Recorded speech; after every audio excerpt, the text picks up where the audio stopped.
Master Pugliano, your instruction refines our skill. Bene, miei signori, feel the harmony. Soldiers are the noblest estate of mankind, and horse. A bold claim, Pugliano. Indeed. So that, if I had not been a piece of a logician before I came to him, I think he would have persuaded me to have wished myself a horse. I will give you a nearer example of myself, who I know not by what honest chance. Poetry is the first light giver to ignorance, and first nurse, who is tough by knowledge.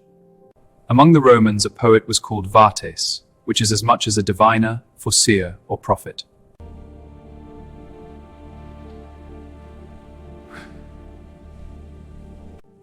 The Greeks called him a poet, which name hath, as the most excellent, gone through other languages.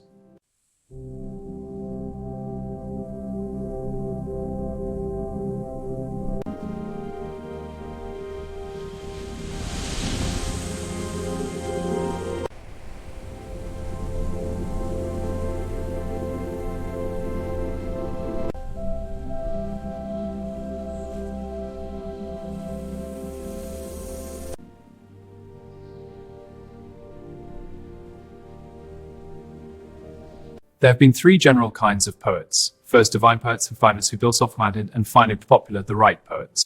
Observe the eternal forms, the pure abstraction. The philosopher teaches obscurely, for the learned alone.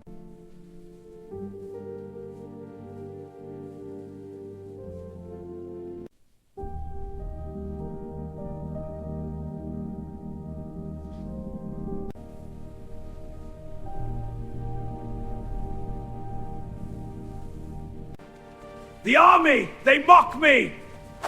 A short madness indeed. For who will be taught,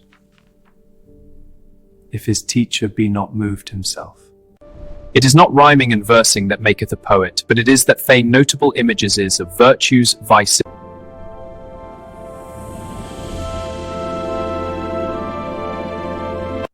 First, that there being many other more fruitful knowledges, a man might better spend his time than in poetry.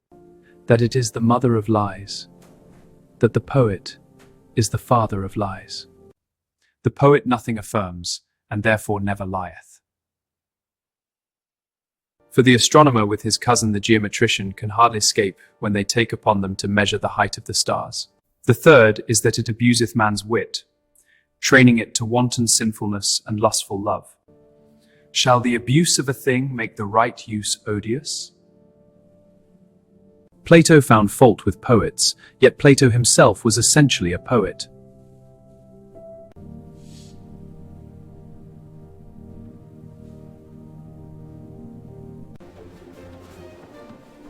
Such ridiculous errors. Comedy reveals our follies.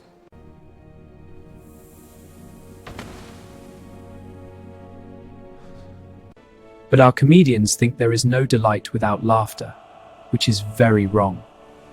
For where the stage should be, now you shall have three ladies walk to gather flowers, and then we must believe the stage to be a garden. The stage should observe the unity of time, limiting action to one day. The lyric is larded with passionate sonnets. It is full of virtue breeding delightfulness. England, the mother of excellent minds, should be the land that brings forth so many works of poetry.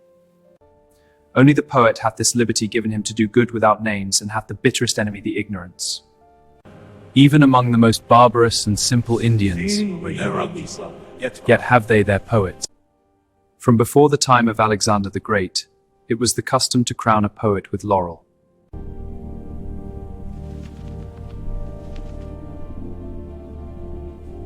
For the force of a divine breath that bringeth to life more lively knowledge than any art delivered to mankind.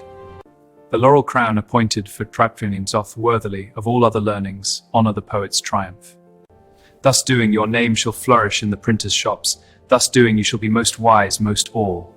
But if you be born so near the dull-making cataract of Nihilus that you cannot hear the planet-like music of poetry,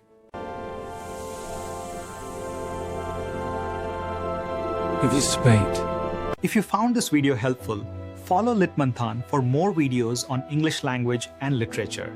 Thank you for watching.